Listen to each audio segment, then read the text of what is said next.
இது குறித்து நிருபர்கள் அப்பப்போ கேட்கும் போதெல்லாம் நிச்சயமா ஒரு கட்சி கூட கூட்டணி சேருவேன், அத பத்திரிகையாளர்கள் முன்னாடி அறிவிப்பேன் அப்படின்னு சொல்லிட்டு வராரு. இதுக்கு இடையில அவரு முதல் கட்டமா அதிமுக கூட ஒரு பேச்சுவார்த்தை நடத்தினாங்க. அந்த பேச்சுவார்த்தை நிறைவடையல. அதே மாதிரி தமிழக வெற்றி கழகத்திலும் பேச்சுவார்த்தை நடத்தினாங்க. ஆனா காளியம்மாளுடைய வருகையை தமிழக வெற்றி கழக பொதுச் செயலாளர் முசி ஆனந்த் தடுத்து நிறுத்திட்டதா சொல்லப்படுது. இந்த நிலையில டெல்லி பாஜக மேலிடத்துல இருந்து காளியம்மாளுக்கு அழைப்பு வந்துச்சு. அதன் அடிப்படையில பேச்சுவார்த்தை நடத்தினாங்க. காளியம்மாள் தரப்புல தனக்கு நாகப்பட்டினம் தொகுதியை ஒதுக்கி தரணும், அது மட்டும் இல்லாம பாஜகவுல முக்கிய பதவியும் தரணும் அப்படின்னு சில கோரிக்கைகளை வச்சாங்க.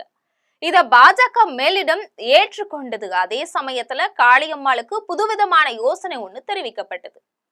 காளியம்மா மட்டும் தனியா பாரதிய ஜனதா கட்சியில சேர்றதை விட புதுசா ஒரு அமைப்பை தொடங்கி அதன் மூலமா பாரதிய ஜனதா கட்சியில சேரலாம் அப்படின்னு ஆலோசனை சொல்லப்பட்டுச்சு. அதன் பெயர்ல நாகப்பட்டினம் மாவட்டத்துல இருக்கிற ஏராளமான பெண்களை காளியம்மாள் அணி சேர்த்துட்டு வராங்க. எப்ப வேணும்னாலும் புதிய அமைப்பு ஒண்ணு தொடங்கலாம் அப்படிங்கிற நிலையில தான் இப்ப இருக்கிறாங்க. இதுக்கு இடையில உள்துறை அமைச்சர் அமித்ஷாவுக்கு பிரதமர் மோடி நிறைய உத்தரவுகளை பிறப்பிச்சிருக்கிறார். அந்த வகையில தமிழ்நாட்டுல ஏற்கனவே இருந்த கூட்டணியை தவிர புதிய கூட்டணி கட்சிகளையும் சேர்த்து தேர்தலை சந்திக்கணும். குறிப்பா நான் சென்னைக்கு வரும்போது கூட்டணிய இறுதி முடிவு செஞ்சிருக்கணும் அப்படின்னு உத்தரவு செஞ்சிருக்கிறார். இதன் அடிப்படையில உள்துறை அமைச்சர் அமித்ஷா எடப்பாடி பழனிசாமி கிட்ட தொடர்ந்து ஆலோசனைகள்ல ஈடுபட்டு வரார்.